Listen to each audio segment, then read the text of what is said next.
Oke, jadi sebelumnya kami dari Fakultas Vokasi sini mau penelitian kewarganegaraan atau Pancasila buat kegiatan nongkrong gitu kayak.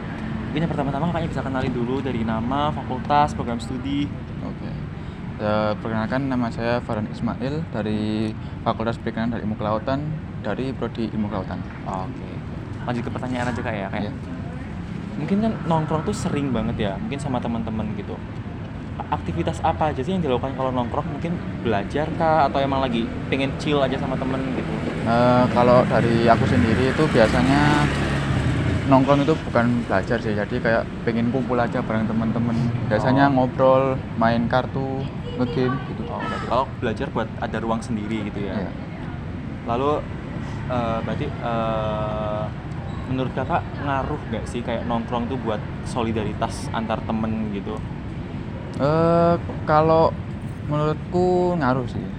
Jadi semakin sering nongkrong kayak semakin deket gitu ya? Kalau semakin sering biasanya kadang kurang pembahasan, topiknya jadi kurang kalau keseringan. Oh, kayak muter-muter itu aja. Oke.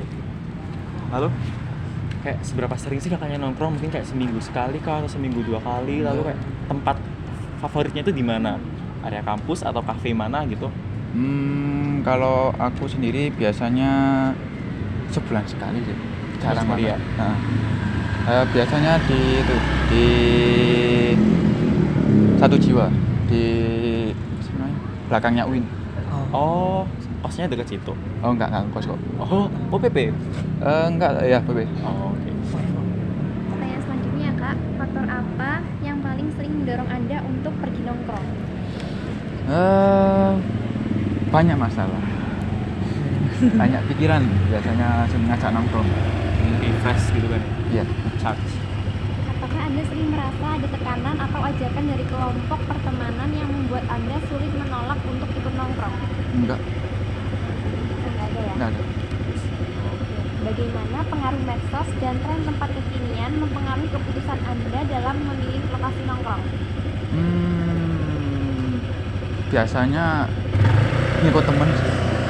Nanti biasanya kalau langsung diajak gitu ya ayo aja. Gas-gas aja. Oke, pertanyaan selanjutnya, berapa sih rata-rata uang yang kakak keluarkan dalam sekali nongkrong dan itu sumber dananya dari mana, Kak? Kalau biasanya pengeluaran itu sekitar maksimal 60 lah. 60. Kalau sumber dananya dari orang tua. Apa dampak yang kakak rasakan terhadap produktivitas akademik? Apakah nongkrong itu membantu dalam mengerjakan tugas atau justru menyita dalam waktu belajar kakak? Menyita. Menyita. Soalnya pas nongkrong itu biasanya lebih sering ngobrolnya daripada ngerjain. Kakak pernah nggak sih merasa bahwasanya gaya hidup nongkrong itu perilaku konsumtif atau pemborosan yang tidak direncanakan? Iya. Pemborosan yang tidak direncanakan biasanya. Baik, pertanyaan selanjutnya ya Kak. Pernahkah kakak membuat batasan atau aturan sendiri untuk mengontrol pengeluaran saat nongkrong? Jika pernah, bagaimana cara kakak? Biasanya pengeluarannya itu ya dengan jarang-jarang nongkrong, seperti kayak aku tadi kan sebulan sekali nongkrongnya, jadi ya sebulan sekali itu pengeluaranku segitu buat nongkrong. Ada batasannya gitu kan berarti ya? Iya. Baik, yang selanjutnya ya Kak. Bagaimana kakak menetapkan batasan atau prioritas antara keinginan mengikuti tren gaya hidup dengan kebutuhan utama sebagai mahasiswa? Kalau aku sendiri karena jarang update buat kayak tren-tren gitu, jadi biasanya lebih ke kebutuhan dulu yang dipenuhi. Pertanyaan terakhir ya Kak.